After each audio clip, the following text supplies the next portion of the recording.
சாய்ராம். என்னுடைய பெயர் ஜி ரமணன். பகவானை பற்றி பரிச்சயம் வந்தது நான் நினைக்கின்றது 1973-74 நினைக்கிறேன். ஆனால் அதற்கு முன்னாலேயே என்னை அறியாமலேயே நான் சுவாமியை பற்றி எனக்கு பழக்கம் ஏற்பட்டது இப்பதான் ஞாபகம் வருது. அதாவது நான் மெட்ராஸ்ல இருந்து எனக்கு எண்ணூருக்கு டிரான்ஸ்பர் கிடைச்சது.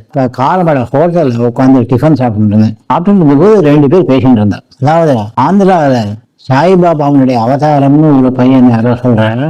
அவன் ரொம்ப நிறைய மிரக்கல்ஸ் எல்லாம் பண்றாங்க, நிறைய வியாதிகள் எல்லாம் குணமா இருந்தான் அப்படின்னு சொன்னதும் இதெல்லாம் உண்மைதானான்னு கேட்டார் இன்னொருத்தர். எனக்கு தெரிஞ்ச வரைக்கும் இதெல்லாம் உண்மைதான் அப்படின்னு. அப்ப அங்க ஹோட்டல்ல இருந்த ஓனர் ஆமா நானும் கேள்விப்பட்டேன், என்னுடைய ரிலேஷன் கூட அது உண்மைன்னு சொன்னார். அவர் என்கிட்ட ஒரு போட்டோ கொடுத்தாரு, நான் அதை கூட ஃப்ரேம் பண்ணி வச்சிருக்கேன் அப்படின்னா. ஃப்ரேம் பண்ணி வச்சிருக்கான்னு அதை கேட்டு எனக்கு ஜாஸ்தி சாதாரண ஜஸ்ட் காசிப் மேயர் தான்.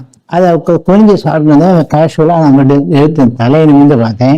எதிர்த்தாப்புல சவத்துல ஒரு போட்டோ இருந்தது, சுவாமியோட போட்டோ. அப்ப நான் 20 to 30 years ஏஜ் இருக்கும்னு தோணித்து. Very powerful face. அதை உட்கார்ந்து தலையை குனிஞ்சு இருக்கிற சுவாமி தலையை தூக்கி நிமித்து நம்மளை பார்க்கறது மாதிரி. Face was very powerful. அப்ப 2 நிமிஷம் பார்த்தேன்.